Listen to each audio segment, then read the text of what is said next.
જે વસ્તુ કે વ્યક્તિ પરના જે રાગદ્વેષ છે આપણા, એ કૃત્રિમ છે, સહજ નથી. અને સહજ રાગદ્વેષ તો કોના ઉપર છે? તો કે ભૌતિક સુખ ઉપર જે છે ને સહજ રાગદ્વેષ છે. એટલે એ વાત ચાલુ કરી હતી આપણે, અહીંયાથી ચાલુ કરી. હવે ખરો રાગ ક્યાં છે? તો કે ખરો કે અસલી કે સહજ રાગ તમને મળતા ભૌતિક સુખ પર છે.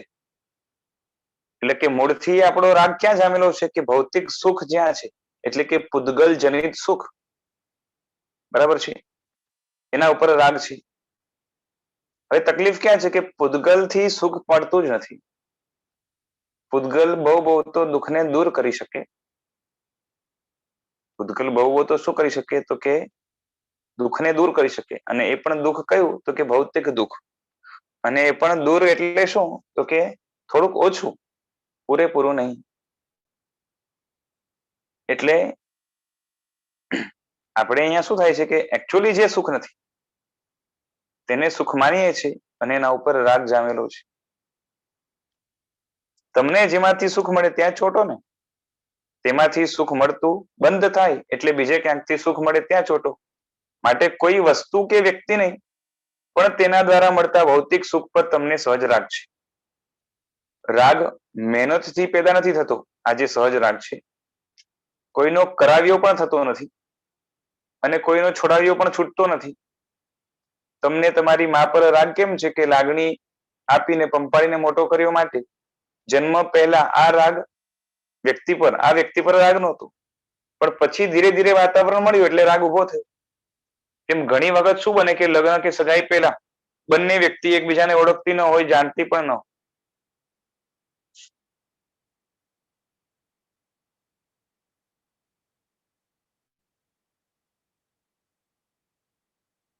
પણ લગ્ન કે સગાઈ થાય એટલે એના પર રાગ જામે.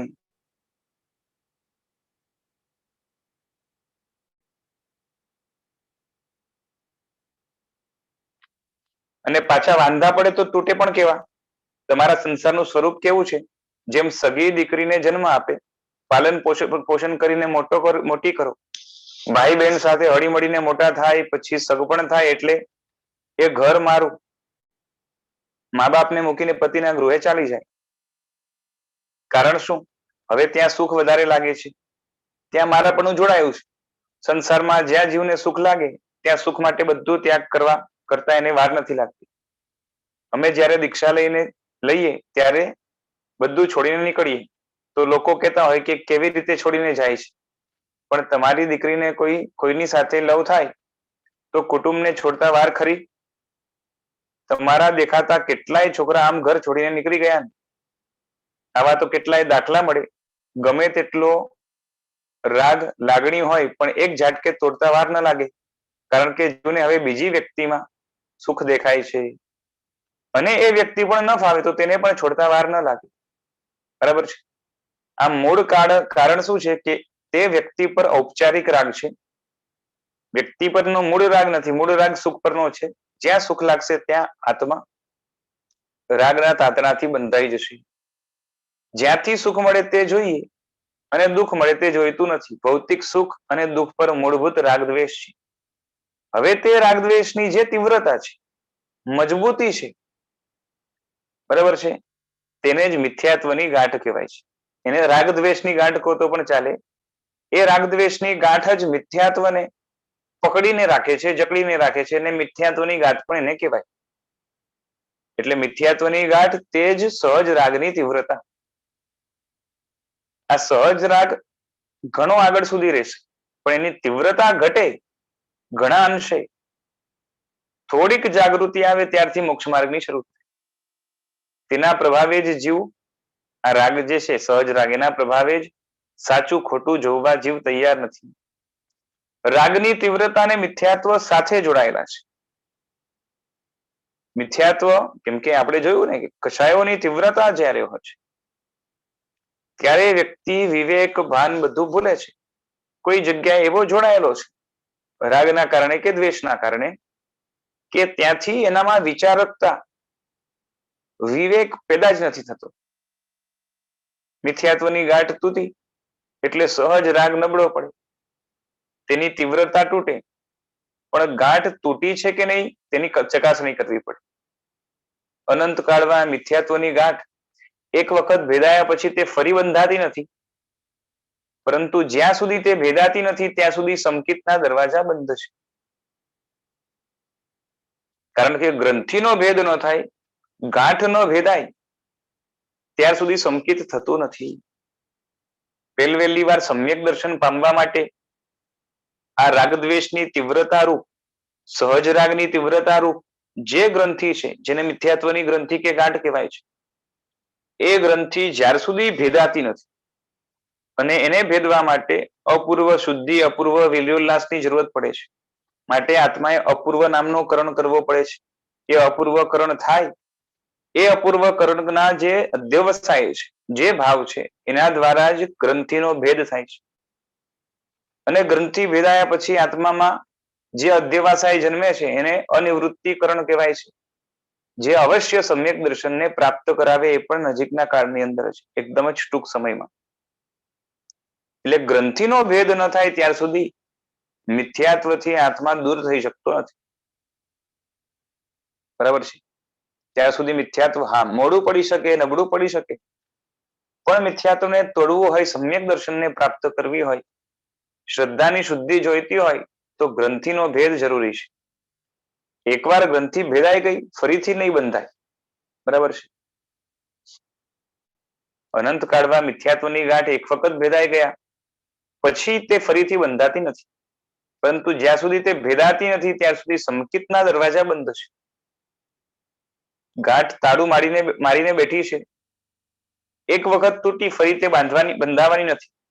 ગ્રંથિની નજીક આત્મા અનંતવાર આવ્યો છે અને નજીક આવ્યા પછી એ ગ્રંથિથી જે છે ને એ આગળ વધી શક્યો નથી, ગ્રંથિને ટપી શક્યો નથી, ગ્રંથિને ખોલી નથી શક્યો, ઉકેલી શક્યો નથી કે ભેદી શક્યો નથી. કદાચ આત્મા દુષ્ટ બને, ઉગ્ર પાપ કરે ગ્રંથિ ભેદાયા પછી, તો પણ મિથ્યાત્વની ગાંઠ હવે ફરીથી નહીં બંધાય, જામશે નહીં. જીવને સુખનો સહજ રાગ છે, દુઃખનો સહજ દ્વેષ છે. બરાબર છે?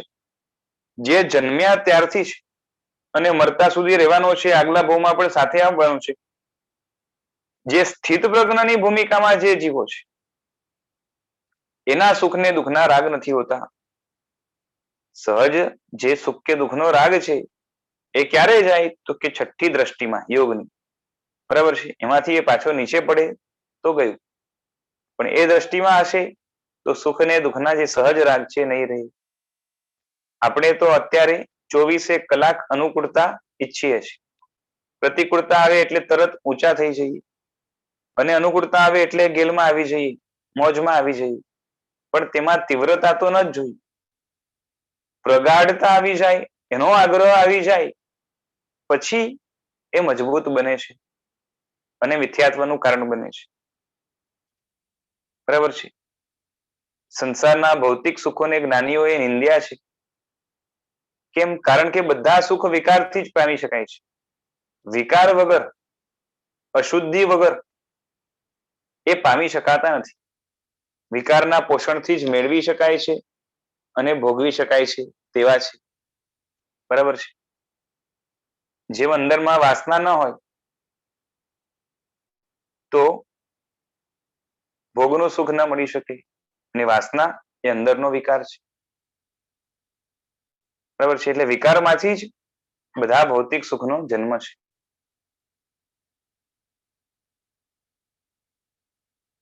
એટલે સંસારમાં જેને અબ્રહ્મમાં સુખ લાગે છે તો એ સુખમાં પણ જે છે ને વાસના જોશે.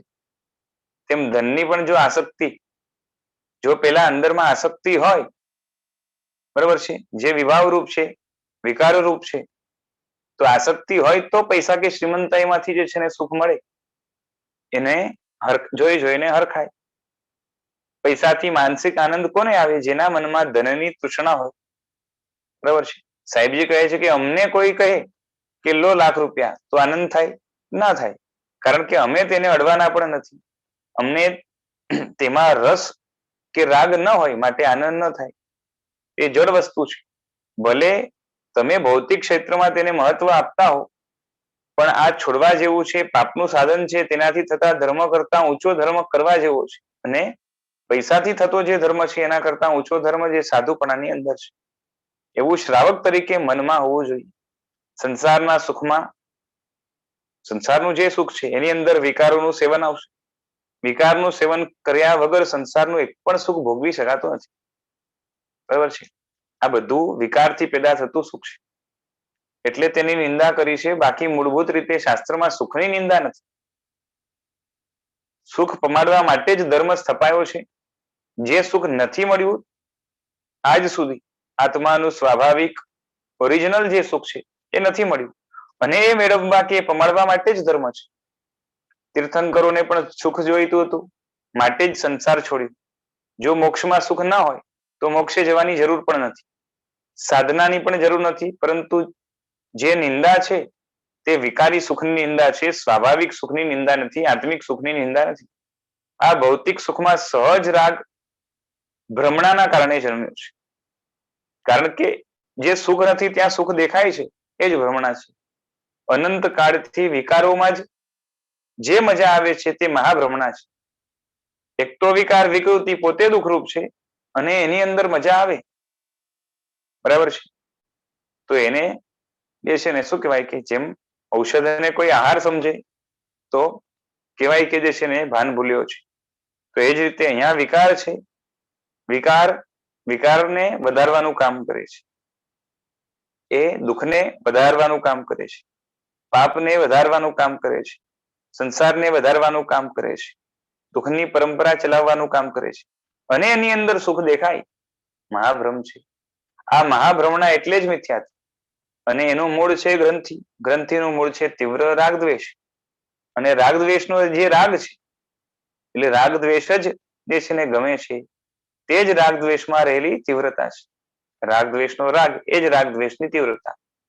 તીવ્ર રાગદ્વેષને કહી છે કેમ કે એનાથી આગ્રહ આવે છે. તીવ્ર રાગદ્વેષ જામ્યા કેમ છે? બરાબર છે? તો કે સહજ રાગદ્વેષમાં મજા આવે છે, તે સારા લાગે છે, ગમે છે, માટે તીવ્રતાથી જામે છે. અને એ જ ગ્રંથિનું મૂળ છે. ફરીથી એક્ઝામ્પલ એ આપ્યું કે ઝાડના છે ને ડાળી ડાળખા પાન બધું કાપી નાખે, પણ તેના થડ મૂળિયા સાબુત રાખે તો ઝાડ ફરીથી ઉગે. વળી ઘણા જે છે ને એના સાથે થડ પણ કાપી નાખે, પણ મૂળિયા જો એમને રાખે અકબંધ, પછી એ પણ ઉગે. આગળ વધીને ઘણા શું કરે તો કે મૂળિયામાં પણ ઉપરથી એને જે છે ને કાપે, આજુબાજુ કાપે, પણ મુખ્ય જે મૂળિયો છે એના પર પ્રહાર ન કરે. મૂળિયાની જે નીચલી જળ છે, બરાબર છે, એટલે કે જે બેઝ છે મૂળિયાનો, જેમાંથી જે છે ને આખું ઝાડ ઉગે છે, તેને જ નથી કાપતા. તેથી લાંબા ગાળે ફરીથી ઉગી જાય. માટે મુખ્ય મૂળિયા પર જે પ્રહાર નથી કરતો તે ઝાડને નાબૂદ કરી શકતો નથી. ફરીથી આખો વૃક્ષ લીલોછમ થઈને જે છે ને એ અમુક કાળ પછી જરૂર મળશે. તેની જેમ અનંતવાર આત્માએ ડાળી ડાળખા થડ થોડા કાપ્યા, મૂળ થોડા કાપ્યા, પણ મુખ્ય મૂળિયો જે છે ને એને હલવા જ નથી દેતું. એટલે જ સંસાર લીલોછમ રહ્યો, હરિયાળો રહ્યો. 24 કલાક રાગદ્વેષમાં મજા કોણ કરાવે છે? રાગદ્વેષનું જે આકર્ષણ છે એ રાગદ્વેષમાં મજા કરાવે છે. કારણ કે આકર્ષણના કારણે મજા જે છે ને અંદરમાંથી અપેક્ષા પડી હતી કે આવા રાગદ્વેષ કરવા જોઈએ. ભલે વિચારમાં ન આવે પણ અંદરથી વલણ એ જ છે. વિચારમાં એવું ના આવે કે મારે રાગદ્વેષ કરવા છે, પણ અંદરથી જે વલણ છે એવું જ છે. સતત રાગદ્વેષના નિમિત્તોને આપણે શોધ્યા કરીએ છીએ. જ્યાર સુધી એ રાગદ્વેષના નિમિત્તો ન મળે, અંદરમાંથી એક સ્ટિમ્યુલેશન ન મળે, અને એની અંદર મજા ન આવે, અંદર ઉલટાનું જે છે રાગદ્વેષના જેને નિમિત્તો જોઈતા હોય એને મળતા નથી, એ નિમિત્તો શોધ્યા કરે અને કદાચ ન મળે તો વ્યક્તિ જે છે ને ડિપ્રેશનમાં ચાલ્યો જાય છે. કારણ કે એની અંદર આપણે એટલા બધા ઇન્વોલ્વ છીએ, એની અંદર મજા લેવા માટે એટલા ટેવાયેલા છે કે ન પૂછો વાત. જ્યાં સુધી રાગદ્વેષનું આકર્ષણ હશે ત્યાં સુધી તેમાં મજા આવશે, અને ત્યાં સુધી સંસાર કપાવાનો નથી. કારણ કે રાગદ્વેષ ને ભોગવવું છે, રાગદ્વેષને માણવું છે, રાગદ્વેષમાં જ મજા લેવી છે, તો એ મજા સંસારમાં જ આવવાની છે. અને માટે અંદરની જે સત્તા છે વિકૃતિ રૂપ, એ કહેશે કે ભાઈ તને એમાં મજા આવે છે તો અહીંયા જ રહે, અને એના કારણે સંસાર અકબંધ રહે છે, કપાતો નથી. માટે રાગદ્વેષ પ્રત્યેનો જે રાગ છે એ ખરાબ છે, અને ખરાબ લાગવો જોઈએ. તે ખરાબ કેમ નથી લાગતો? તેના માટે પૂજ્ય હરિભદ્ર સુરીજીએ કહ્યું કે અનંતકાળથી જીવને આ રાગ છે ને એનો અસદ અભિનિવેશ છે, એટલે કે અસદ આગ્રહ છે.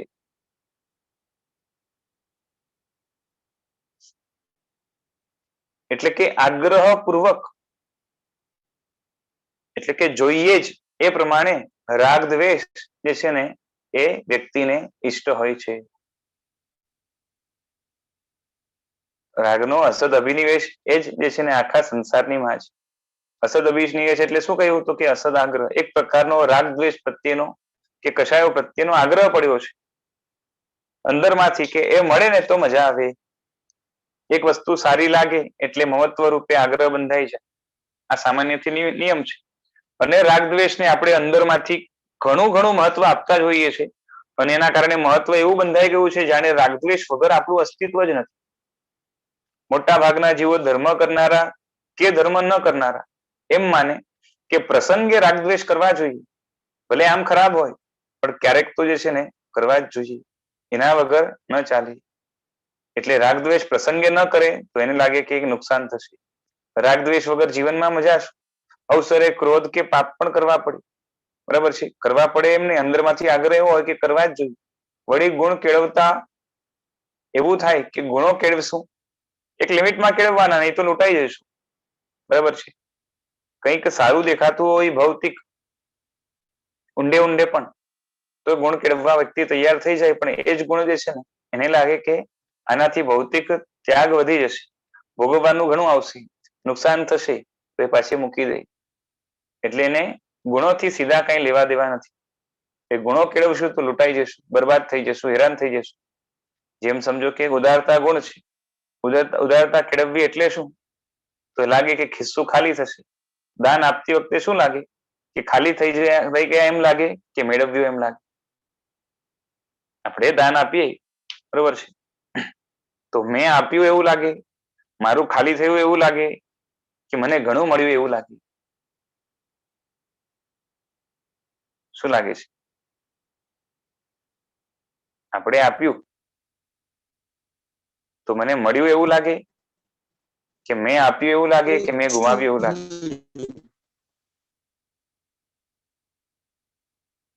જતું દેખાય એ જ જે છે ને નિશાની છે કે ગુણની અંદર જે છે ને આપણી ઓળખ કાચી છે, બરોબર છે. બુદ્ધિથી આપણે ગુણોને જાણીએ છીએ, સમજીએ છીએ, કદાચ એને સારા માનીએ છીએ, ઉપાદેય માનીએ છીએ, પણ અંદરમાંથી બરોબર છે શું લાગે કે કંગાલ થઈ ગયા. એટલે દાન આપતી વખતે શું લાગે કે ખાલી થઈ ગયા, બરોબર છે. આનો અર્થ કે દાન આપવામાં ગુમાવવાનું દેખાય છે, બરોબર છે. અને એટલે આપવામાં, દાનમાં, ઉદારતામાં જે ગુણ છે પોતે, એમાં આત્માએ મેળવવાનું ઘણું છે અને આપવાનું બહુ અલ્પ છે. છતાં પણ જે છે ને એને લાગે કે ગયું, બરોબર છે. આ અંદરની જે છે ને માન્યતાની ખામી છે, કાં તો ઊંધી માન્યતા છે. માટે રાગ દ્વેષ કરવા લાયક છે, સારા છે, તેમાં ઊંડે ઊંડે મજા પડે છે, એવો નિર્ણય અંદરથી જ છે. It is decided from within, okay, by default. તેને અસદ અભિનિવેશ કહે છે. અને તે સંસારની માં છે, ભાવમલ છે, કર્મની માં છે, બરાબર છે. રાગ દ્વેષનો જે ખોટો આગ્રહ અંદરમાંથી પડ્યો છે, બરાબર છે, એને જ ભાવમલ કહેવાય છે, સહજમલ કહેવાય છે. અને એના કારણે જે છે ને કર્મ સત્તાનો અડ્ડો આત્મા ઉપર બરાબર જામેલો છે. કોઈ ઇમારત છે ને એને વધારે ઊભું હોય, એક જ જગ્યાએ ટકવું હોય તો ઊંડાણથી પાયો ખોદવો પડે, પાયો નાખવો પડે, બરાબર છે. એ જ રીતે એ મજબૂત પાયારૂપ જે છે ને સંસારની કાં તો કર્મની ઇમારત જો ઊભી હોય આત્મા ઉપર, તો એનો પાયો મજબૂત પાયો શું છે તો કે આ ભાવમલ છે, અસદ અભિનિવેશ છે આત્માની અંદર રાગ દ્વેષનો. અને તેનાથી નવા કર્મ, વળી તેનાથી નવા કર્મ, બરોબર છે. એ રીતે એ વધ્યા જ કરે, બિલ્ડિંગ ઊંચી જાય. અને આ ચક્કરનું મૂળ કારણ શું છે તો કે આ અસદ અભિનિવેશ છે. રાગનો રાગ સારો કેમ લાગે છે, બરોબર છે. રાગનો જે રાગ છે એ જ અભિનિવેશ રૂપ છે. કારણ કે રાગના રાગ પર જે છે ને એક શું કહેવાય કે આગ્રહ બંધાયો છે, બરોબર છે. તેનો ટેસ્ટ સારો લાગે છે, એને મજા આવે છે, એની અંદર જ એને જે છે ને એ હૂંફ લાગે છે, એને આશરો લાગે છે, સેફટી લાગે છે, એ પોતાનો રક્ષક છે એવું લાગે છે, અને એ અનુભવ પણ જે છે ને આનંદનો કરાવે છે. માટે તેમાં મજા માની એટલે તેમાં આગ્રહ બંધાઈ ગયો, છૂટતો નથી. હવે કોઈ પૂછે છે કે ખોટું છે તે માનવા છતાં પણ આટલી મજા કેમ? બરોબર છે કે હવે સમજો કે સમજી ગયા, હમણાં સાહેબજીએ સમજાવ્યું ને સમજી ગયા, છતાં પણ આગ્રહ કેમ નથી છૂટતો? એટલે સમજવું, જાણવું, ખાલી બુદ્ધિથી કન્વિન્સ થવું અને અંદરમાં ઉતરવું, આ બધામાં ઘણો ફેર છે. બરોબર છે. હવે એનું એક્ઝામ્પલ આપે છે સાહેબજી કે બીડી પીનાર હોય ને એને તેનાથી ફેફસા જે છે ને ખલાસ થઈ ગયા હોય, છતાં પણ છોડતો નથી, અને પાછા પીએ ત્યારે મજાથી પીએ. બરોબર છે. અને માને કે મજા આમાં જ છે. દારૂ પીનાર પણ કહેશે કે થોડો ટેસ્ટ તો કરી લેવા દો, ખરી મજા એમાં જ છે. ભલે દારૂથી જે છે ને આખા પાયમાલ થઈ ગયા, છતાં તેને પૂછો કે આ જીવનની મજા શું? બરોબર છે. તો શું કહેશે? તો કે આ જ રીતે મજા છે. જેમ ડ્રગ્સ લેવા વાળાની સ્થિતિ કેવી હોય કે દવા લે ત્યારે જ મજા, ડ્રગ્સ લે ને ત્યારે મજા આવે, ડોઝ આપો પછી બીજી વાત, એમ કહે. અને ન આપો તો રડે, કરગરે. બરોબર છે. કારણ કે એને લત લાગી છે, માટે તેનો આગ્રહ છે મજબૂત. ભલે હેરાન ગમે તેટલો થાય, તેને ખબર પણ હોય કે હું આમાં પાયમાલ થઈ ગયો, આખો પરિવાર બરબાદ થઈ ગયો, કેટલી બીમારીઓ થઈ, અને પોતાના ભાનમાં હું રહેતો નથી. તે જાણતો હોય કે આ દવાથી શરીર પણ હાડ પિંજર થઈ ગયું, ભૂખ મરી જાય. બરાબર છે. ખાવાનું ન પચે, ઉલટીઓ થાય, અને કેટલી બીમારીઓ જે છે ને લાગે. સોશિયલ પણ જે છે ને સોશિયલી પણ કેટલું ખરાબ લાગે. બરાબર છે. એ સમાજની દ્રષ્ટિએ પણ ગુનેગાર ગણાવું છું. પકડાઈ ન જાય તેનો જે છે ને 24 કલાક ભય હોય, બધું સહન કરે છતાં જોઈએ. બરાબર છે. આ સંસારમાં હકીકત છે. દારૂ વગેરેની જેમ આત્માને અનંત અનંત કાળથી જે છે ને એ આની લત લાગી છે. કોની? રાગ દ્વેષ. માટે મનમાં તેનો એક આગ્રહ બંધાઈ ગયો છે. જો આ અસદ અભિનિવેશ ન તૂટે અને મન શાંત કરીએ, કશાય નબળા પાડીએ, ચિત્ત શુદ્ધિ કરીએ, એ બધું જ જે છે એ ટેમ્પરરી થોડોક કદાચ બેનિફિટ આપશે. બરાબર છે. અને એ બેનિફિટ આગળ જઈને ઘણું નુકસાન કરાવશે, એટલે એને પ્લસમાં ગણવું એ પણ જે છે ને પ્રશ્ન છે. એટલે એકડા વગરના મીંડા જેવું છે. કારણ કે મૂળ તૂટ્યું નથી. જે દવાથી 1% પણ મૂળમાંથી રોગ નાબૂદ થાય તો તે દવા સાચી છે. કારણ કે દવાથી લાંબા ગાળે પણ રોગ સદંતર નાબૂદ થશે. સમજાય છે? દવાથી મૂળમાંથી થોડોક પણ રોગ નાબૂદ થયો હોય એટલે સમજી જવાનું કે દવા જે છે એ રોગને કાઢવા માટે સક્ષમ છે, અને એના સેવનથી ધીરે ધીરે જે છે ને આખું જશે. બરાબર છે. બોલો, આજ સુધી આપણે દવા તરીકે, ભોગના ઈલાજ તરીકે ત્યાગ લીધો કે ભોગ લીધો? ભોગને શાંત કરવા માટે, નાબૂદ કરવા માટે, પૂરી કરવા માટે જે છે ને શું કહેવાય કે આજ સુધી ઈલાજ તરીકે, પેલી વાત તો ભોગ છે ને પોતે રોગ છે એ જ આપણે એ અંદરથી માનતા નથી. બરાબર છે. ભોગવીએ ત્યારે પણ જે છે ને ભાન ભૂલીએ છીએ. પણ એ ખ્યાલ આવે પછી જે છે ને એ ભોગ પોતે રોગરૂપ હોય, પછી એનો જ્યારે ઈલાજ કરવાનો આવે ત્યારે ભોગનો ઈલાજ એ ભોગ હોવો જોઈએ કે ત્યાગ હોવો જોઈએ? કારણ કે અનાદિકાળથી દવા આપણે ભોગથી જ કરી છે. એટલે કે ભોગને અનુકૂળ વિષયો આપીને જે છે ને એ એની ઈચ્છા વગેરેની તૃષ્ણાને પૂરી કરવાનો પ્રયત્ન કર્યો. બરાબર છે. એનાથી એ મૂળમાંથી રોગ ગયો, અંશથી પણ ગયો, કે એટલો જ રહ્યો અને મજબૂત થયો? શું કહું છું સમજાય છે? મજબૂત થયો. એનો મતલબ ભોગનો આના ઉપરથી જ ખ્યાલ આવે કે ભોગનો ઈલાજ એ ભોગ નથી. ભોગનો ઈલાજ જે છે ને સમજણપૂર્વકનો ત્યાગ છે. સમજાય છે? એકલો ત્યાગ પણ નથી. આજ સુધી ત્યાગ પણ અનંતવાર કર્યો છે. ફરીથી ભોગ આવીને ચોટ્યા. એટલે મૂળમાંથી ભોગ ખરાબ છે. ભોગ પોતે જે છે ને વિકૃતિ રૂપ છે. એકચ્યુઅલી ભોગ પોતે દુઃખરૂપ છે, અને હું તેમાં દુઃખી થાઉં છું એવી જાગૃતિ નહીં હોવાના કારણે આજ સુધી ત્યાગ કર્યા પછી પણ જે છે ને ભોગ ફરી ફરી આવીને વળગે છે. બરાબર છે. એટલે સમજણપૂર્વકના ત્યાગથી એ શું કહેવાય કે મૂળમાંથી ભોગ નામનો રોગ એ નાબૂદ થશે. અને જેમ જેમ ત્યાગ અને સમજણ બંને વધશે, કેમ કે ઔષધનું સેવન તો કરવું પડે ને, ઔષધ છે એનું સેવન કરવું પડે. એટલે જેમ જેમ ત્યાગ અને શું કહેવાય કે એ ભોગનો હેય પણ બરાબર છે, એનું જ નામ સમજણ છે, એ કેળવાતું જાય તેમ તેમ જે છે ને એ રોગ નાબૂદ થાય.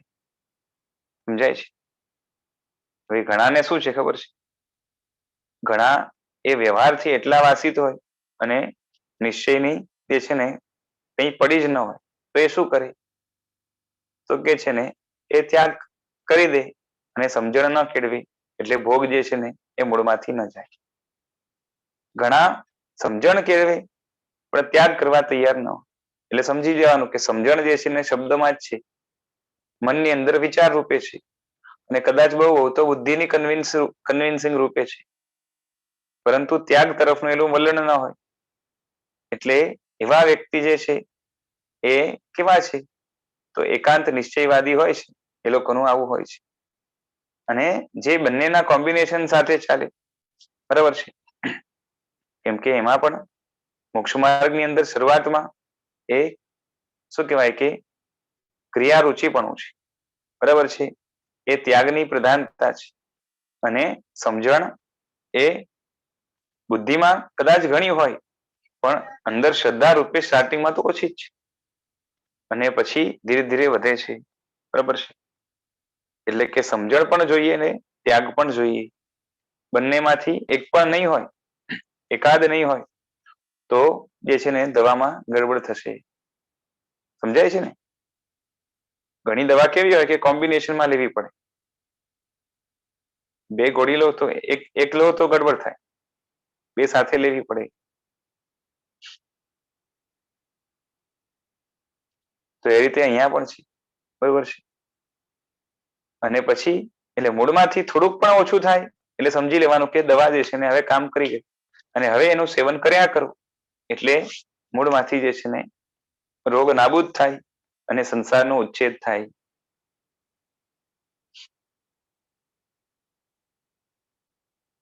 પણ જો મૂળમાંથી અંશે પણ રોગ નાબૂદ ન થાય તો તે દવા જે છે ને એ ખોટી છે, ઔપચારિક છે, એટલે ટેમ્પરરી કે કામ ચલાવ છે, બરાબર છે. એમ વાત કરી ને કે સિમ્ટમેટિક દવા હોય, બરાબર છે, એ સિમ્ટમેટિક જે ટ્રીટમેન્ટ હોય એમાં શું થાય છે, તો ખાલી સિમ્ટમ્સને જે છે ને શાંત કરી દેવામાં આવે, તો એના જેવું જ થઈ રહ્યું.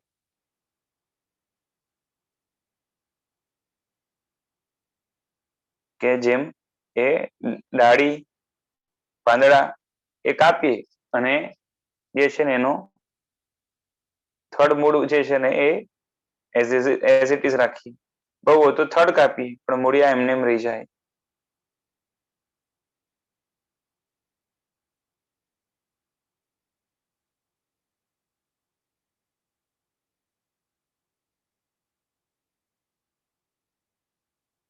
તો હવે સમજો કે જે ધર્મથી ચિત્ત શુદ્ધિ થાય પણ આત્મ શુદ્ધિ ન થાય, મૂળમાંથી જ રોગને કાઢવાનો પ્રયત્ન ન થાય, ભાવમલ હટે નહીં, સહજ રાગ હટે નહીં, તો પછી જે છે લક્ષ્ય જ નથી બંધાયો, કાં તો લક્ષ્ય બંધાવવાનો સ્કોપ નથી.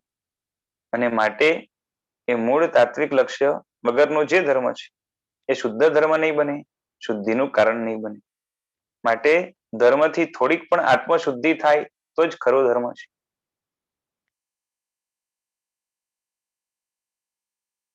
હવે આગળ કે રાગ દ્વેષમાં કડવાશ અનુભવાય ને, રાગ દ્વેષ પોતે દુઃખરૂપ અનુભવાય તો સહજ રાગ તૂટે. કે આમાં તો મારી બરબાદી છે એ પણ રિઝલ્ટ રૂપે ને સ્વરૂપથી. તમારે ધર્મ કરતા અપેક્ષા શું રાખવાની છે? ધર્મ કરતા હોઈએ ત્યારે અપેક્ષા શું રાખવાની? તો કે ચિત્ત શુદ્ધિ ઓછી થાય તો ચાલે પણ આત્મ શુદ્ધિ તો થવી જ જોઈએ. ઊંધો અર્થ નહીં લેતા, ચિત્ત શુદ્ધિ ન થાય તો ચાલે, ઓછી થાય તો ચાલે, એટલો એનો મતલબ એમ નથી કે જે છે ને એ નહીં કરવાનું. ચિત્ત શુદ્ધિ દ્વારા આત્મ શુદ્ધિ ઝડપથી થશે, બહુ સારું સાધન છે. પણ આત્મશુદ્ધિનું લક્ષ્ય નહીં હોય અને ચિત્ત શુદ્ધિ આત્મશુદ્ધિ તરફ નહીં જતી હોય તો એ જ ચિત્ત શુદ્ધિ આત્માને ઓર બગાડવાનું કામ કરશે. જેને મૂળમાંથી રાગદ્વેષ ખરાબ લાગતા નથી તેને આત્મશુદ્ધિ આવતી નથી. અત્યારે આપણો સુખ પરનો સહજ રાગ જામેલો જ છે. જેમ કોકને બહુ કડક ચા ભાવતી હોય માટે તે કડક જ પીએ, બીજી આપે તો મોં પણ દે છે ને ન મૂકે મોંમાં પણ, કારણ કે તેને કડકમાં જ ટેસ્ટ આવે છે માટે ઈચ્છા કડક ચાની જ છે. હવે કોઈક વ્યક્તિ તેને કહે કે આવી કડક ચા પીવાથી આંતરડા લીવર બગડી જશે, અંદર જે નિકોટિન હોય તેનાથી બ્રેન પણ ડેમેજ થશે, ઘણું નુકસાન કરશે, માટે તે ઓછી કરે, ઓછી પીએ, કદાચ બંધ કરે, કારણ નુકસાન થશે. પણ કડક ચાના ટેસ્ટનું આકર્ષણ તો એને પડ્યું જ છે. સમજાય છે? બીજા નુકસાનના કારણે, એનાથી થતા નુકસાનના કારણે એને બંધ કર્યું છે. પણ પીએ છે ત્યારે જે ટેસ્ટ આવે છે એના કારણે તો બંધ કરી ન શકે. એટલે બંધ કરવાનું કારણ શું છે? રિઝલ્ટ છે. સમજાય છે? એટલે ઓરિજિનલી એના ટેસ્ટની ઈચ્છા તો પડી જ છે. બરાબર છે? કડક ચાના ટેસ્ટનું આકર્ષણ તો તેને પડ્યું છે. એ જ રીતે રાગદ્વેષ છે, કાં તો રાગદ્વેષ ઉપર જે આગ્રહ છે એનાથી થતા નુકસાનો કોઈ સમજાવે અને કદાચ એ રાગદ્વેષને નાબૂદ કરે, ઓછા કરી નાખે, નહીવત કરી નાખે તો પણ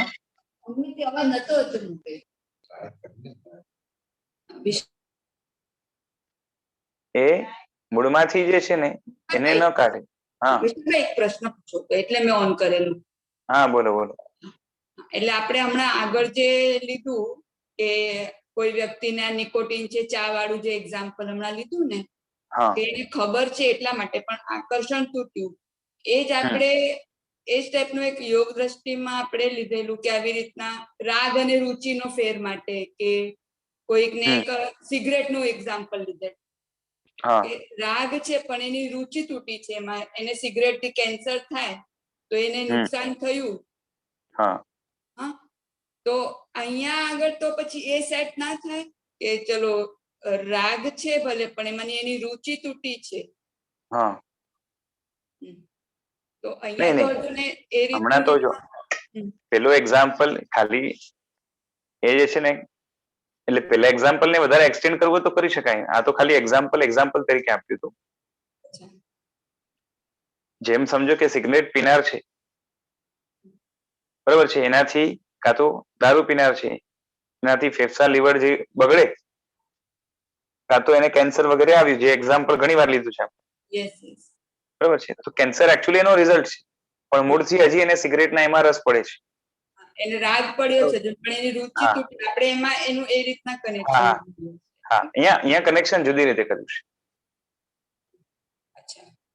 હા, એક્ઝામ્પલ સિમિલર જ છે પણ કનેક્શન જુદી રીતે કર્યું છે.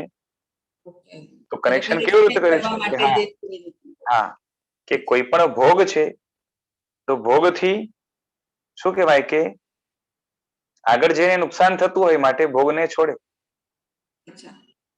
પણ પોતે ભોગ ભોગવવું એ સુખ છે એવું જ્યાર સુધી એને લાગતું હોય અને ભોગવતો હોય એમાં એને રસ પડતો હોય. રસ એટલે એની લાઇકિંગ એમાં જ હોય મૂળથી.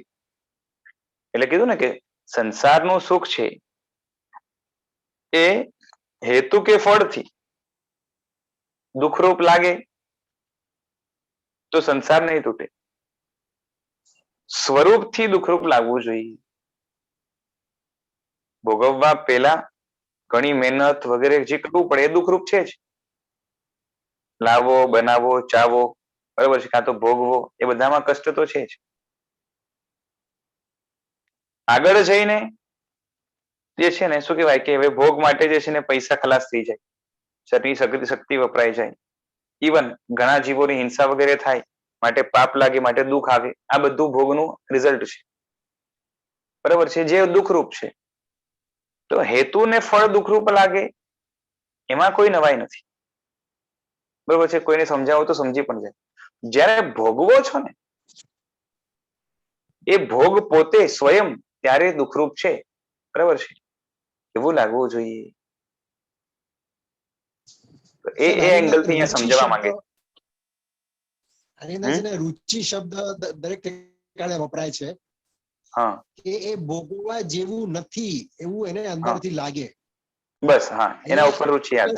હા, એને એ લોકો એને અહીંયા રુચિ કહેવાય છે. Yes yes. એટલે એને આકર્ષણ ભલે પડ્યું હોય, હા, રુચિ ગઈ તો પણ કામ થઈ ગયું. Yes yes. રાગ ભલે પડ્યો હોય, પણ રુચિ ગઈ એટલે બરાબર છે. હમણાં એને વાપરતો, હવે સિગરેટ નથી પીતો કારણ કે નુકસાન થાય છે. એનાથી કઈ લેવા દેવા. મનમાં તો એમ જ છે કે સિગરેટ તો આનંદ લેવા જેવી છે. કરેક્ટ. બસ એટલું જ છે. હા, એ જ કે એને હવે શું છે કે અગર મૂળ જે સિગરેટ નો જે છે ને, સિગરેટ હમણાં એક્ઝામ્પલ તો આનું આપ્યું છે, કેનું આપ્યું છે, મોંમાં મૂકે એટલે ચા ની વાત થાય છે ને. હા, તો ચા છે, ચાનો જે ટેસ્ટ છે, જેમ રાગનો ટેસ્ટ જે છે ને એ સારો છે કે ખરાબ? રાગનો ટેસ્ટ એટલે સમજાય ને, રાગની અનુભૂતિ, બરોબર છે, એ સારી છે કે ખરાબ? ખરાબ છે, બરાબર છે. છતાં પણ આપણને સારી લાગે. જેમ નાના બાળકને જે છે ને આપણે એકદમ રાગપૂર્વક પંપાડતા હોઈએ, રમાડતા હોઈએ, બરોબર છે, એ સુખરૂપ લાગે કે દુઃખરૂપ? શું આપણને ખબર છે એની વાત નથી, આપણને શું લાગે છે એની વાત, બરાબર છે. અને સુખરૂપ લાગે છે એટલું જ નહીં, એને સુખરૂપ જ માનીએ છીએ અંદરથી, બરોબર છે. શબ્દમાં કે મગજમાં કંઈક જુદું બેઠું, પણ ત્યારે આપણે જે છે ને એ હું સુખી છું, બરોબર છે. અને શું થાય કે પેલી જે ક્રિયા છે ને પંપાડવાની કે રમાડવાની, જે રાગરૂપ છે એમાં થતા ભાવો છે, બરાબર છે, એનો અંદરમાંથી એક પક્ષપાત બેઠો છે. કેમ? કેમ કે એમાં મજા આવી રહી છે, એટલે રાગમાંથી જ રસ લેવાનું કામ ચાલે છે. રાગમાંથી જ રસ લેવાનું કામ ચાલે છે. એટલે મૂળ રસ જો ઉડી જાય પછી ખાલી એક ટેવના કારણે, એટલે જે આકર્ષણ છે, આકર્ષણ જે રૂપ રાગ છે એને રાગ કહીએ છીએ. પણ રાગનું જે આકર્ષણ છે, કાં તો રાગનો રાગ છે, રાગનો આગ્રહ છે, કાં તો જે છે રાગમાં મીઠાશનો અનુભવ છે, રાગમાં મજા છે, બરોબર છે, એવું અંદરમાંથી જે પડ્યું છે એ રાગની રુચિ છે. એ રુચિ તૂટે પછી કદાચ એ ભોગનું સેવન પણ કરતો હોય આકર્ષણ પૂર્વક, રાગ પૂર્વક, તો એ સંસારમાં એ બહુ નહીં રખડે, કારણ કે એ જાગૃત છે. સમજાય છે? શું માનો છો અને શું કરો છો બેયમાં ફરક છે. એટલે કદાચ સારું કરતા હોઈએ પણ માન્યતા ઊંધી હોય તો નહીં ચાલે. જેમ આજ સુધી અનંત વાર આપણે ત્યાગ કર્યો, બરાબર છે, પણ માને શું? તો કે પૂતગલમાં સુખ. કોઈ પૂછે છે રુચિ કઈ રીતે તૂટે? તો એ જ વાત છે કે જેની રુચિ છે એ દુઃખરૂપ લાગવું જોઈએ, પોતે જ કડવા સ્વરૂપ છે, અને એની જ વાત ચાલી રહી છે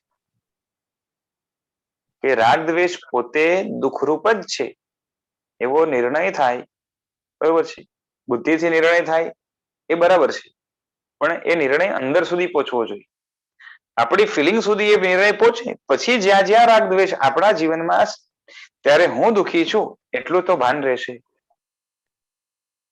એટલે રાગ દ્વેષની વૃત્તિ તૂટે, કાં તો તૂટી કહેવાય.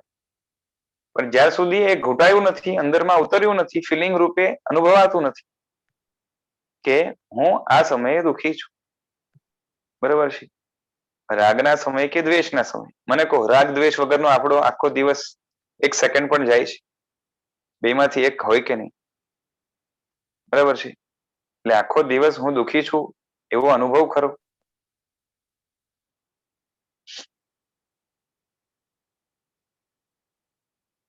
અને દુઃખી એ ભૌતિક દુઃખના કારણે આપણે પોતાને માનીએ છીએ કે રાગ દ્વેષના કારણે માનીએ છીએ?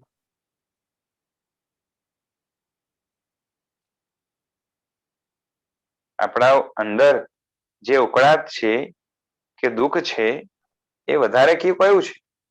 ભૌતિક આફતોના કારણે, હર્ડલ્સના કારણે, ઓબ્સ્ટેકલ્સના કારણે, કે અંદરમાંથી જે છે ને આપણે રાગદ્વેષ કરીએ છીએ એ દુઃખ છે મુખ્ય મોટું? રાગદ્વેષ કરીએ છીએ એ રાગદ્વેષમાં છે ને દુઃખ અનુભવાય છે, પણ પછી એના કારણે સમજો રાગ કોઈ વસ્તુનો હોય અને એ પાછું મળે આપણને, જેમ કોઈ બી એક હોય, તો ત્યારે પછી એટલું એ ફીલ નથી આવતું કે એમાં મેં દુઃખ, એટલે એમાં એ વખતે દુઃખનો અનુભવ નથી થતો, પણ એની જયારે જરૂરતનું દેખાય છે ત્યારે દુઃખનો અનુભવ થાય કે અહીંયા આકળ વિકળ એક લાગે આપણને, કે તકલીફ ફિલિંગ આવે. કેમ કે ત્યારે આપણે વધારે પેલા બેચેન હોઈએ છીએ. પણ એ વખતે એ ખબર પડે છે કે એના માટે, જેમ આપણે હમણાં પ્રશ્ન પૂછ્યો ને આપણે, તો એ એના માટે તકલીફ અનુભવાય છે એ વસ્તુ માટે, એ ફિલિંગ ખબર પડે છે. પેલા એટલું નહોતી ખબર પડતી એમ કે આપણને, કે હમણાં સહજ રીતે લાગતું જ હોય, ચલો આની જરૂરત છે, આપણા રૂટીનમાં થઈ ગયું હતું. બરોબર છે. એ એક થોડુંક એક એટલો એ ડિફરન્સ હોય કે એ વખતે એમાં તકલીફનો અનુભવ થાય. બરોબર છે. એટલે એ નક્કી થયું ને કે ઈચ્છા દુઃખ છે, કેમ કે પેલા ઈચ્છા છે, ભોગવાય ત્યારે ઈચ્છા પૂરી થઈ ગઈ, ચલો ટેમ્પરરી, એ વસ્તુ સંબંધી. હા, બસ હવે આપણે આગળ વધવાનું છે કે જ્યારે ભોગવાય છે ત્યારે દુઃખ છે, અને એમાં ભોગવવાનું જે દુઃખ છે એ જુદું, એની ભોગવતી વખતે જે રાગદ્વેષ છે, બરોબર છે, એ રાગદ્વેષ પોતે પણ દુઃખ છે. બરોબર છે. અનુકૂળ ભોગવાતું હોય ત્યારે રાગનો અનુભવ હોય અને દુઃખ છે. પ્રતિકૂળ ભોગવાતું હોય અને દુઃખનો અનુભવ હોય એ દુઃખ છે, એ તો આમે લાગે, વાંધો ના આવે. લાગતું હોય, મેઇન આમાં જ એક ડિફરન્સ કરવું. હા, બાકી એટલું પણ ખરું કે એનો પણ આપણે પક્ષ જરૂર લઈએ, બરાબર છે. જેમ છે ને બીજાનો ક્રોધ, આપણે કીધું ને કે બીજાનો ક્રોધ છે એ આપણે હેય લાગશે, બરોબર છે. કોઈને પૂછો ક્રોધ કેવો, તો ખરાબ. પણ જ્યારે આપણે ક્રોધ કરતા હોઈએ છીએ ત્યારે અંદરથી આપણું જસ્ટિફિકેશન હોય કે આ સમયે તો કરવો જ જોતો હતો. સમજાય છે?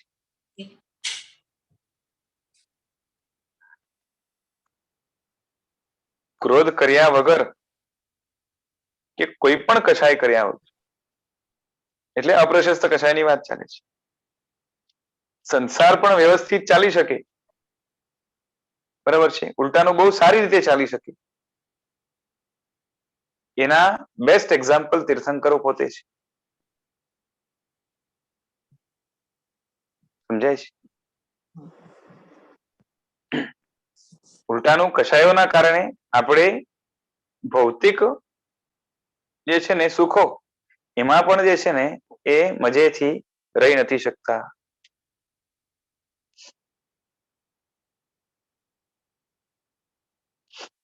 કશાયના હાવભાવ કરવા પડે એ વાત જુદી છે, અને અંદરથી આપણે કશાયથી લેપાઈ જવું એ વાત જુદી છે. સમજાય છે?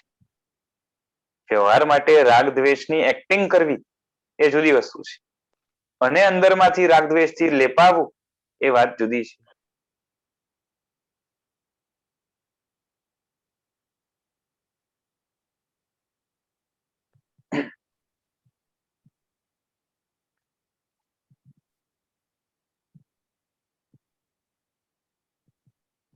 એટલે અહીંયા શું ચાલે છે કે કડક ચાના ટેસ્ટનું એને આકર્ષણ પડ્યું છે.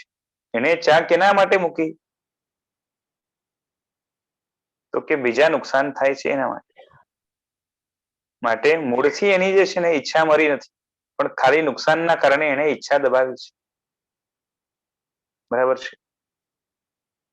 જેમ સમજો કે પેલું આપણે સિગરેટનું કે જે ડ્રગ્સનું કે કોઈ બી એક્ઝામ્પલ લઈએ તો એમાં પણ એ બીજા નુકસાનના કારણે મૂકી હોય ત્યારે પણ એને અંદરમાં એ ડ્રગ્સનો જે મજો હતા, એનો જે ટેસ્ટ હતો, બરાબર છે, એનું આકર્ષણ એને રહે છે. બરાબર છે? એટલે મૂળમાંથી રુચિ તૂટી નથી. આ તો ખાલી પેલું આપણે એક્ઝામ્પલ તરીકે લેતા રાગ અને રુચિનો ડિફરન્સ કરવા માટે. બાકી એને હજી ઊંડાણથી જઈએ તો મૂળથી એ વસ્તુ ન ગમે, બરાબર છે, કે જ્યારે હું પીતો તો ત્યારે જે છે ને શું હતું તો કે પીતી વખતે પણ કેટલું કષ્ટ પડે, કેટલું સહન કરવાનું આવે, બરાબર છે, એની અંદર કેવા સંક્લિષ્ટ ભાવો હોય એ બધું ખબર પડે તો એની રુચિ તૂટે. બરાબર છે.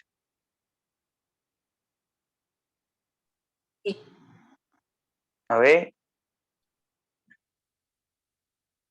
બીજો છે જે ચા નથી પીતો, ન પીતો હોય તેને આવી કડક ચા આપે, બરોબર છે, તો કેવો મોં કરે?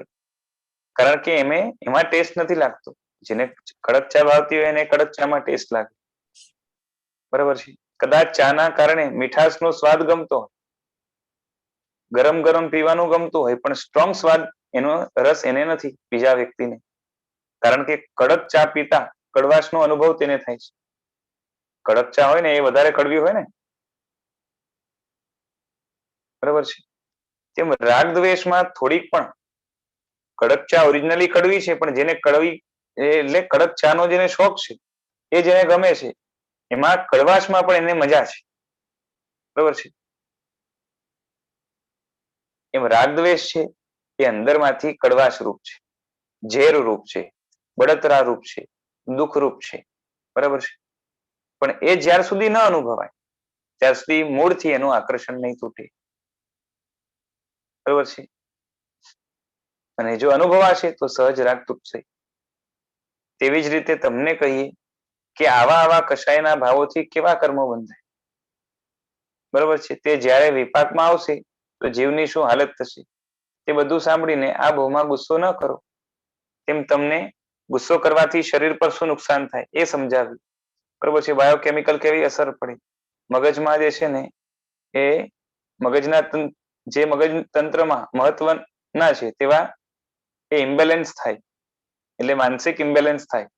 વળી વધારે ગુસ્સો કરવાથી શરીરમાં જે છે ને ઝેરી પદાર્થો પેદા થાય, પછી સોશિયલી પણ કેટલા નુકસાન થાય, જેથી લાંબા ગાળે શરીર મન બધું નુકસાન થાય, બરોબર છે. અને વિચારવાની ક્ષમતા તૂટે, અનેક આવેગો ઉશ્કેરાટ કરવાથી મનની જે છે ને શક્તિ પણ નબળી પડે. આ બધા ખરાબ રિઝલ્ટ બતાવી અને ગુસ્સો ન કરી, બરોબર છે, મૂકી દઈએ.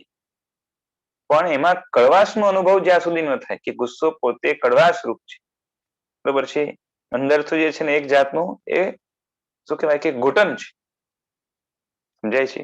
આપણું કોઈ છે ને એક ગળું દબાવી દે, કાં તો નાક મોં બંધ કરી નાખી તો કેવું મહેસૂસ થાય?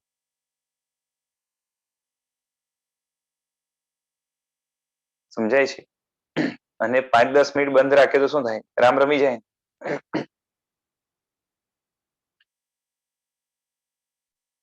સ્વતંત્રતાથી શ્વાસ લેવા ન મળે તો કેવો અનુભવ થાય? આપણે કહીએ ને કે ઘૂંટણ થાય છે, સમજાય છે. એ જ રીતે આત્મા પોતાના જે છે ને સહજ ભાવમાં હોય, એ ગુણોની રમણતામાં હોય, એ આત્માનું જે છે ને પોતાનો શ્વાસ છે. અને કશાય જે છે ને એ તો એ શ્વાસમાં જે છે ને શું કહેવાય કે એ ફસાવેલો કાપૂસ છે, કાં તો એને બંધ કરી દે છે, અને આત્મા અંદરથી ઘૂંટાયા કરે છે, બરોબર છે. પણ એવું જ્યાં સુધી ન લાગે ત્યાં સુધી મજેથી જે છે ને એમાં પડ્યા હોય. બોલો. સો જ્યારે પણ જ્યારે બી આગળ જે બી સમ્યક દર્શન પામ્યા હોય, એમનો જ્યારે રાગની રુચિ તૂટી હોય તો ત્યારે ધીમે ધીમે એક વસ્તુનો રાગ ઓછો થાય, કે એક સાથે રાગનો જ્યારે બસ ખબર પડે કે નહીં રાગ ખરાબ છે અંદરથી લાગે ત્યારે એક સાથે બધા રાગ ઓછા થઈ જાય? અને in another words what I am asking is કે તમે જ્યારે ટ્રાય કરો ત્યારે એક વસ્તુનો અલગ અલગથી ટ્રાય કરવાનો, કે Look how it works, કે કેવું છે કે કોઈ વ્યક્તિ છે એને ખબર પડી ગઈ કે રાગ દ્વેષ ખરાબ છે અને અંદરથી મહેસૂસ થઈ ગયું, અને સંસારના ભૌતિક સુખો છે પોતે દુઃખરૂપ છે, બરોબર છે. અને માર્ગનો પણ સારો વિવેક આવી ગયો, આ બધું નેસેસરી છે સમ્યક દર્શન માટે. સમ્યક દર્શન આવી ગયું. હવે એને સ્પષ્ટ દેખાય છે બધું જ, સુખ, જે સુખ છે એ સુખરૂપ દેખાય છે, જે દુઃખ છે એ દુઃખરૂપ દેખાય છે. યુ ગેટિંગ મી? નાઉ હવે શું થશે કે એને અમુક રાગ જેનો અભ્યાસ નજીકમાં વધારે કર્યો હોય, કાં તો ગાઢ કર્યો હોય, મજબૂત કર્યો હોય, ભલે શોર્ટ ટાઈમ, દાખલા તરીકે પત્નીનો કે પુત્રનો કે બીજું કોઈ પણ, રાઈટ, તો ત્યાં એની ઇન્ટેન્સિટી વધારે હશે રાગની as compare to others. Okay, તો બધા એક સાથે છૂટે એવું ના બને, અને કોઈકમાં વધારે મહેનત કરવાની આવે એને છોડવા માટે એવું પણ બને. પણ એટલું છે કે ઇન જનરલ જેટલા પણ રાગના નિમિત્ત છે એ બધા જ ખરાબ છે. રાગ સ્વયં ખરાબ છે, બરાબર છે, અને રાગ કરાવનાર જે કર્મ છે એ ખરાબ છે. રાગને પોષનાર મારી જે હરકતો છે એ બધી ખરાબ છે, એવું એને સ્પષ્ટ ખબર પડી ગયું હોવાથી એ બધા ઉપર મૂળથી જ અરુચિ જાગી છે કે આ બધું જ ખરાબ એટલે ખરાબ જ એમ. રાઈટ?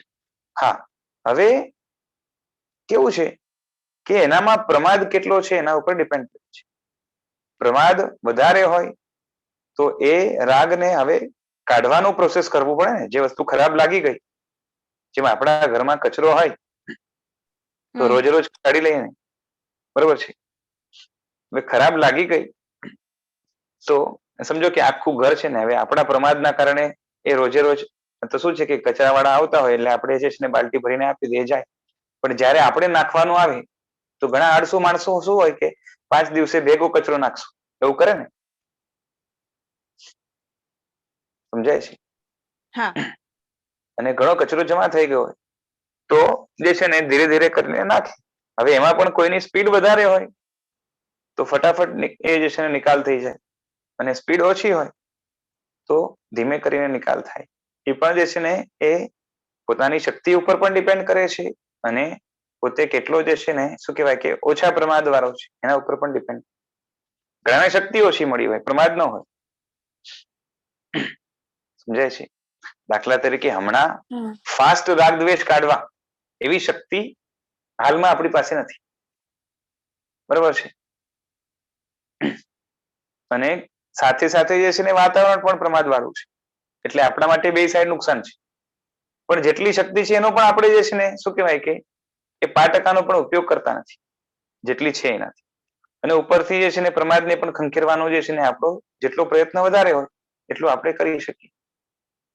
સો સમ્યક દર્શન વાળા જેટલા જીવો છે બધાનું ઇક્વલ રેટમાં રાગ વગેરે ઓછા થશે, અને જેટલા પાત્રો છે બધામાંથી ઇક્વલી ઓછું થશે એવું નથી. ઓકે, તો આપણે જ્યારે પહેલું પગથિયે હોઈએ અને જ્યારે જસ્ટ એટેમ્પ્ટ કરતા હોઈએ તો જ્યાં આપણો પ્રબળ રાગ છે ત્યાં પાછળથી જ થશે, જેમ કે કિડ્સ. પણ બીજી જે વસ્તુ છે તમારા માટે કિડ્સ, કોઈ માટે બીજું કોઈ, રાઈટ? એટલે કોઈ પણ, તો ઇટ મે હેપન. બાકી એટલું છે કે બધું જ છે જેટલા રાગ કે રાગના નિમિત્ત, રાઈટ? જેમ તમે કિડ્સ નું એક્ઝામ્પલ આપ્યું, તો પેલી વાત તો કિડ્સને સાચવવા છે તો એના માટે રાગની જરૂર નથી. મોટા કરવા છે, સંભાળીને મોટા કરવા છે, સારી રીતે મોટા કરવા છે તો એ રાગની જરૂર. તમે એને પ્રેમ આપી શકો પણ રાગ કરવાની જરૂર નથી, સમજાય છે? આપી શકો ઇન ધ સેન્સ કે એની સાથે ઉદ્ધતાય નહીં, અને મારી રિસ્પોન્સિબિલિટી છે, મારા ઘરે જન્મેલું બાળક છે, so it is my responsibility કે એને કઈ રીતે જે છે ને હું ટ્રીટ કરું જેથી કરીને ઓવરઓલ ડેવલપમેન્ટ કે પ્રોગ્રેસ થાય, right? So that depends on this thing. એ તમારી વાત બરાબર છે, પણ મને ખબર છે કે મને રાગ છે. હા, ના હું તો ખાલી કહું છું કે હાઉ ટુ ટ્રીટ ધેટ. કોઈ પણ, આ તો એક્ઝામ્પલ છે. પછી કેમ કે શું થાય છે, તમારી અંદર જો રાગ હોય એનાથી ચિલ્ડ્રનને જે છે ને કઈ લેવા દેવા નથી, અને તમને કઈ ફાયદો નથી, ઉલટાનું નુકસાન છે. કેમ કે એક બંધન થઈ જાય, સમજાય છે? કઈ ફાયદો થતો હોય ને તો એને આપણે પ્રશસ્ત રાગ કહીએ. જેમ સાધર્મિકનો, દેવનો, ગુરુનો, આ બધાનો રાગ જે છે ને એ ભવાંતરમાં જે છે ને પ્રગતિ કરાવનાર હોવાથી, કેમ કે શું થાય કે આ બધાનો રાગના કારણે શું થાય કે નજીકના જન્મમાં જે છે ને એ સાથે રહેવાનું આવે, સાથે સાધના થાય. તમે જો તો શત્રુંજય ઉપર આટલા મોક્ષે ગયા, કાં તો કોઈ જગ્યાએ જે છે ને એ મિત્રો હતા 21 ભવ સુધી સાથે ને સાથે ને છેલ્લે મોક્ષમાં પણ સાથે, એકબીજાનો ટેકો મળે આરાધનામાં. એટલે આરાધનામાં જે ઉલ્લાસ આવે એકામાં એના કરતા સપોર્ટ મળે. સમજાય છે? એટલે વૈરાગી હોય કે નિરાગી હોય એની સાથે રાગ જોડવાથી જે છે એ ફાયદો થાય, અને એની જગ્યાએ રાગીની સાથે રાગ જોડાય તો સંસાર વધે. કેમ કે એ જ્યાં છે આપણી સાથે લઈ જશે ત્યાં, કેમ કે રાગ જોડાયું છે એટલે ત્યાં એની નજીકમાં ઉત્પન્ન થવાનું થાય, અને પાછું એ રાગી છે, બરાબર છે, એટલે તમને કઈ વૈરાગ્યના નિમિત્ત તો આપશે નહીં. એટલે કીધું રાગી સંગે રાગ દશા વધે, થાય તીને સંસારો રે, નિરાગીથી રાગનું જોડવું લઈએ ભવનો પારો રે. દેવચંદ્રજી મહારાજાએ એ ઉપાધ્યાય દેવચંદ્રજી મહારાજાએ આ નેમિનાથ ભગવાનના સ્તવનમાં જે છે ને એ ત્રીજા સ્ટેન્ઝામાં કીધું છે. એટલે આ રીતે છે. પણ છે કે ત્યાંથી જે છે ને જે હવે શું છે ત્યાં કડવાશનો અનુભવ થાય, પોતાના રાગમાં જે છે ને કડવાશનો અનુભવ થાય, અને પાછે રાગ પાછો કેવો છે, પોતે રાગ બેસલેસ છે, રાગનું કોઈ રીઝન જ નથી. આ તો શું છે કે મારું છે એવું આપણે એકાંતે માનેલું છે, વ્યવહારથી માનો છે. શરીર જ મારું નથી તો આ શરીરમાંથી જન્મ જેને આપ્યો છે એ મારો ક્યાંથી? રાઈટ. પ્લસ એના સિવાય આ તો જે છે ને જન્મ આવે, એના સિવાય જે છે ને હસબન્ડ છે એ તો બીજે ક્યાંકથી જ આવ્યો છે, રાઈટ. પછી એ માતા પિતા છે તો એવું જેવું આપણું ને આપણા સન કે કિડ્સ નું હોય તો આપણા માતા પિતાનું પણ એ જ. કેમ કે આત્મામાંથી કઈ નથી નીકળ્યું, એનો આત્મા જુદો આપણો જુદો, રાઈટ. આ તો કર્મના સંયોગથી ભેગા થયા. જેટલા પણ સંયોગો છે, ખાલી દીકરાની કે દીકરીની કે માતા પિતાની વાત નથી, જેટલા પણ સંયોગો થાય છે એ બધા જ જે છે ને એ ટ્રેનના મુસાફરની જેવું જ છે કે ભેગા થયા અને પછી પોતાના ઘરે, રાઈટ. અને એમાં જો રાગ કરે તો દુઃખી થાય, કેમ કે વિયોગ થવાનો જ છે, બરાબર છે. અને એ તો રાગનું રિઝલ્ટ થયું. બાકી સ્વયં રાગ પોતે પણ જે છે ને ત્યારે એક્સપેક્ટેશન રૂપ ઘણા બધા જે છે ને એ બધા એની બધાની સંભાવના રે. મને એક વાત કહું કે આજુબાજુના ઘરમાં રહેતા કિડ્સ હોય અને તમારા કિડ્સ છે, રાઈટ. તો સમજો કે તમારા કિડનું છે ને રેટ ઓફ ડેવલપમેન્ટ 1% છે અને બીજા ઉપર આપણે મહેનત કરીએ બાજુવાળાના કિડ્સ પર તો ફાસ્ટ ડેવલપ થઈ શકે છે, સમજાય છે, પ્રગતિ કરી શકે છે લાઈફમાં કે ધર્મના ક્ષેત્રમાં કે ક્યાંય પણ. then also we will care for our kids. કેમ? એક મમતા જોડાયેલી છે, મમત્વ કે મારું છે. અને ક્યારે પણ રાગ છે ને એ ન્યાય નહીં કરાવે, અન્યાય જ કરાવશે. You are not sure. તમને ઘણી વાર એવું બને, અને આવું તો કેટલું બનતું જ હોય છે, જે છે ને કે સગ્ગો દીકરો કે દીકરી હોય, બરોબર છે, એ લાત મારીને કાઢી નાખે અને આજુબાજુ વાળા સાચવી લે, બને કે નહીં? Example, right. You never no, right. Right. હું ઊંધું ચિત્રમાં નથી માંગતો, ખાલી કહું છું સંભાવનાની દ્રષ્ટિએ. છતાં પણ જે છે ને આપણે ઇમ્પોર્ટન્સ કોને આપીએ? તો આ કેના કારણે થયું? કે રાગના કારણે. જે અન્યાય થાય છે ને જગતમાં એ બધા જ રાગદ્વેષના કારણે થાય છે. જ્યાં રાગદ્વેષ ના હોય, ભગવાન જ્યારે સમજો કે રાજા હોય ને તો એમની પાસે અસદ આવા કોઈ રાગદ્વેષ નહીં હોવાના કારણે એ જે છે ને જે રીતે ન્યાય કરી શકે એ ન્યાયમાં ક્યાંય અન્યાય ન થાય. જેને સજા આપવાની હોય સજા આપે, ફાંસીની સજા આપવાની ફાંસીની સજા આપે, કોઈને તલવારથી ઉડાવી નાખવાની હોય તો તલવારથી ઉડાવી નાખે, કોઈને પંપાળવાનું હોય, કોઈની સજા માફ કરવાની હોય તો બરાબર કરે. એ ખોટા રાગદ્વેષ નહીં હોવાના કારણે ક્યાંય શું છે એમનાથી અન્યાય ન થાય. અને આ બધું કરવા છતાં પણ એમને પાપ ન લાગ્યું. એટલે બધા પાપનું મૂળ શું થયું? અપ્રશસ્ત રાગદ્વેષ.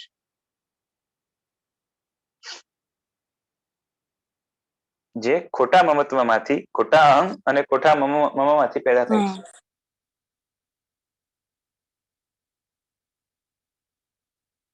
એટલે રાગ પોતે પણ બેસલેસ છે અને પાછો એ બેસલેસ રાગ ઉપર આપણે આગ્રહ છે, ગમે છે, એમાં મજા આવે છે. સમજાય છે? આપણે ફેમિલી અનુકૂળ મળ્યું હોય અને બધા જ જે છે ને સારી રીતે હળી મળીને રહેતા હોય તો આપણે લાગે ને કે વી આર લકીએસ્ટ. હા, બરાબર છે. પછી કઈ ના જોઈએ. હવે વિચારો કે આ કેટલી જે છે ને એ કન્ઝર્વેટિવ બુદ્ધિ છે.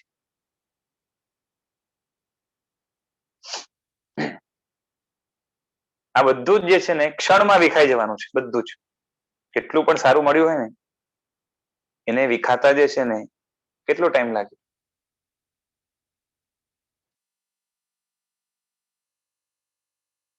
અને છતાં પણ એને આપણે પરમનન્ટ માનીને જ જીવીએ છીએ. જાણીએ છીએ પરમનન્ટ નથી, પણ માનીને શું, જયારે જીવીએ છીએ ત્યારે જે છે ને શું માનીએ છીએ? સાતો જન્મ મેં તેરે સાથ રહુંગા યાર.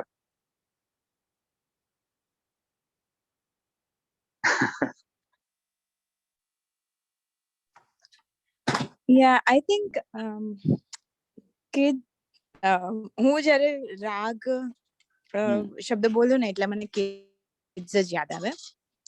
અને છે કે હું ઓબ્વિયસલી જ્યારે પણ કિડ્સ ની સાથે ટાઈમ સ્પેન્ડ કરું તો હંમેશા એવું જ થાય કે હજી વધારે ટાઈમ લાગે. મારા કિડ્સ બી હજી તો નાના છે એટલે મને એવું કોઈ એમના તરફથી ખરાબ એક્સપિરિયન્સ પણ નથી થયો. સો આઈ હેવ નેવર ફેલ્ટ કે રાગ ખરાબ છે. ઇનફેક્ટ ખરી વાત છે તમારી. એટલે શું છે કે ઇન્ટ્રોસ્પેક્શન જ નથી હોતું. બરોબર છે. અને ઉલટાનું થાય કે હું રાગને જો ખરાબ માનવા જઈશ ને, જો જોવા જઈશ ને, તો જે મજા આવે છે ને તૂટી જશે. સમજાય છે? રંગમાં ભંગ પડી જાય. ઘણી વાર તો શું થાય કે કોઈ આવી વાત કરે ને તો ન રૂચે, આપણે મજા ના આવે કે આપણું જે છે ને એ ઉલટાનું બરબાદ થઈ જશે. એટલે અંદરમાંથી વિચારધારા સારી ચાલતી હતી એ તૂટી જશે. જે સારી ફિલિંગ છે એ આપણી ચાલી જશે. ડિટેચ થઈ જવાનો ડર લાગે. હા, જેમ કે ને કે ખાતા ખાતા જે છે ને ખરાબ વાત ન કરવી, ખાવાની મજા ન આવે. બરાબર છે? પણ ખાવામાં મજા છે ને એ જ મોટો ભ્રમ છે. બસ એ રીતે અહીંયા પણ છે.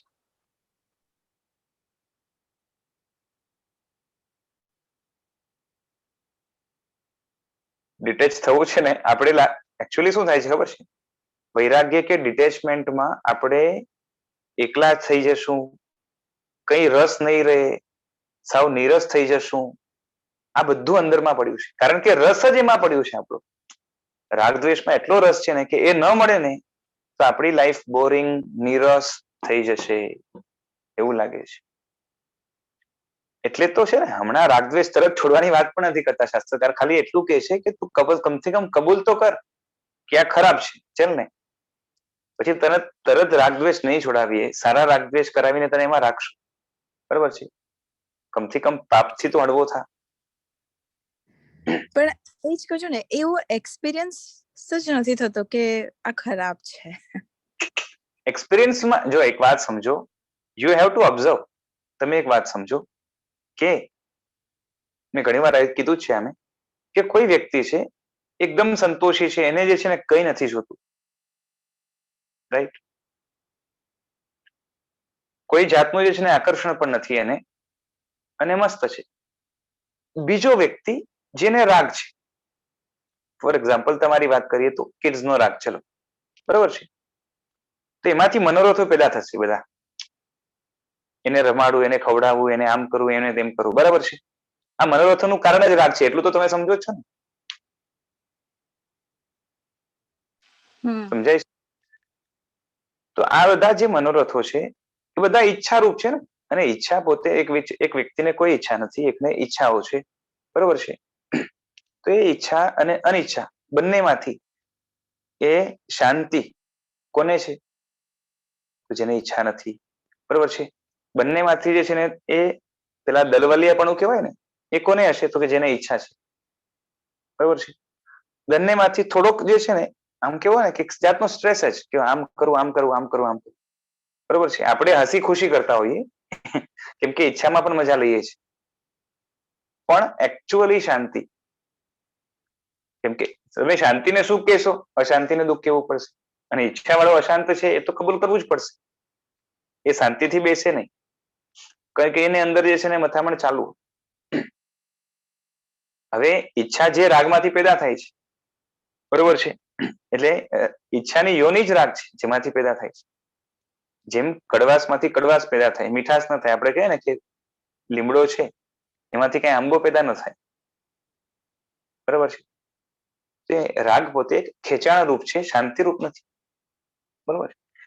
આ રીતે ઓબ્ઝર્વ કરો, તમે કમ્પેર કરો તો ખબર પડે કે હું અશાંત રહું છું, બરોબર છે, પણ એમાંથી છે ને રસ લેવાની આપણે આદત છે, એના કારણે ત્યાં દુઃખ નથી લાગતું. Thank you. છે હકીકત, છોડી દો એવું પણ જે છે ને હમણાં ને હમણાં એની વાત નથી, બટ ફેક્ટ ને તો એક્સેપ્ટ કરવું પડે ને.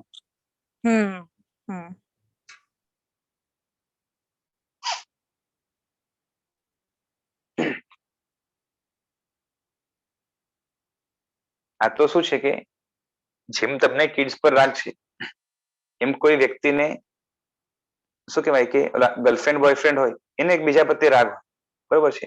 હું તો કામ વાસનાને સાઈડ પર મૂકું, એકબીજાને સાથે રહેવું ગમતું હોય, આટલું જ સમજો ને. તો બે સિમિલર જ છે, કઈ બહુ ફરક નથી, બરોબર છે, છતાં પણ બંને ખરાબ જ છે.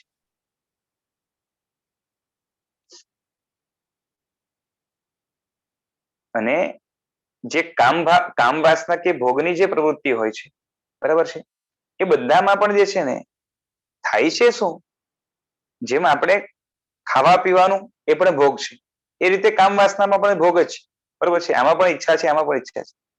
ખાલી સમાજમાં જે છે ને એ થોડુંક વધારે ટેબુ તરીકે ગણાય છે, વધારે ખરાબ ગણાય છે. એનું કારણ છે કે આમાં જેવું ભાન ભૂલે છે ને એમાં એટલું ભાન નથી ભૂલાતું,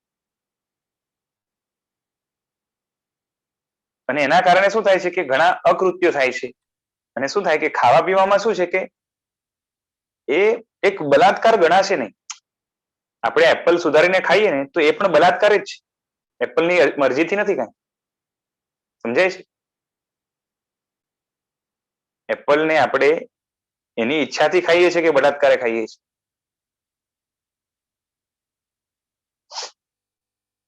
સમજાય છે?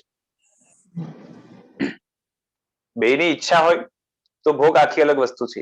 વન સાઈડ ઈચ્છા હોય તો આપણે એને બલાત્કાર કહીએ છીએ, બંનેની ઈચ્છા હોય તો આપણે એને બલાત્કાર નથી કહેતા. અહીંયા તો બલાત્કારે ખાઈએ છીએ, છતાં પણ એને આપણે ખરાબ નથી માનતા, કારણ કે ત્યાં બલાત્કાર દેખાતો જ નથી.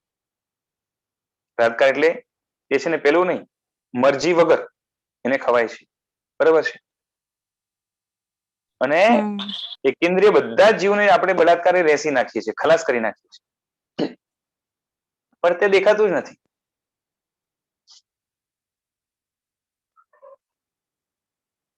અન્યાયની દુનિયા જ આખી આવી છે આપણા થકી. અને શું છે કે આપણે જે સમાજમાં રહેતા હોઈએ એ સમાજ એ મનુષ્ય પ્રધાન છે, એટલે કોઈ મનુષ્યની ઈચ્છા દુભાય ત્યારે એના ઉપર જે છે ને એક ક્વેશ્ચન માર્ક લગાવાશે કે આ જે છે ને આરોપી છે. પણ એકેન્દ્રિયથી માંડીને બીજા કોઈ જીવો જે છે ને ચોરેન્દ્રિય, અસંગની, પંચેન્દ્રિય વગેરે જાનવર વગેરે છે, તો એના ઉપર જે છે ને એ કેટલા પણ બળાત્કારી જુલમ ગુજારાય જે છે ને માનવ સમાજ એની લગભગ બહુ નહીવત નોંધ લે છે. પણ છે એ બધું જ અન્યાય, અને આપણે બધા એમાં છીએ જ, બેઠા જ. આપણે લાગવું જોઈએ કે હું જે છે ને કરું છું બરાબર નથી. સમજાય છે? કોઈ ફ્રૂટ ખાતી વખતે આપણે ફિલિંગ શું હોય અને શું હોવી જોઈએ એ તમે વિચાર કરો. આ તો ફ્રૂટની વાત થઈ, કોઈ પણ વસ્તુ.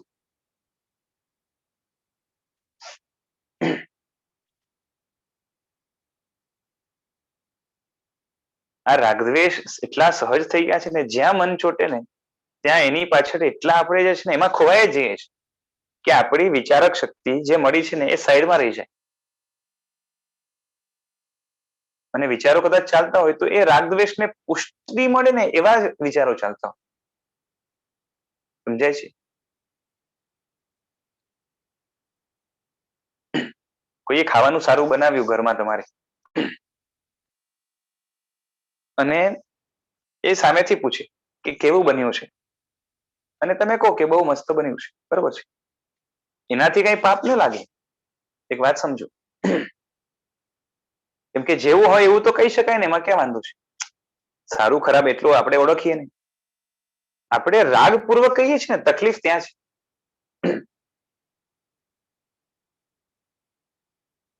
સમજાય છે? કોઈએ પૂછ્યું કે કેવું બન્યું છે અને સારું બન્યું હોય અને આપણે કહીએ કે સારું છે, કેમ કે એમને જે છે ને એને પૂછ્યું અને જવાબ ન અપાય, બરોબર છે, તો એ વ્યવહાર ઉચિત ગણાય?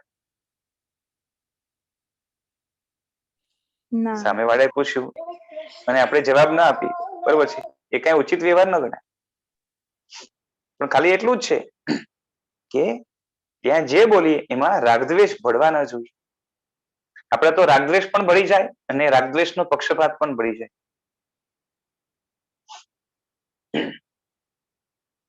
ચલો આજે વધારે સમય થયો, રાખીએ.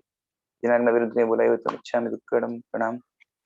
અને આચાર્ય દેવ શ્રીમદ વિજય યુગભૂષણ સુરેશ્વરજી મહારાજ સાહેબના ચરણોમાં કોટી કોટી પ્રણામ ગુરુજી. પ્રણામ. Thank you. પ્રણામ. Thank you.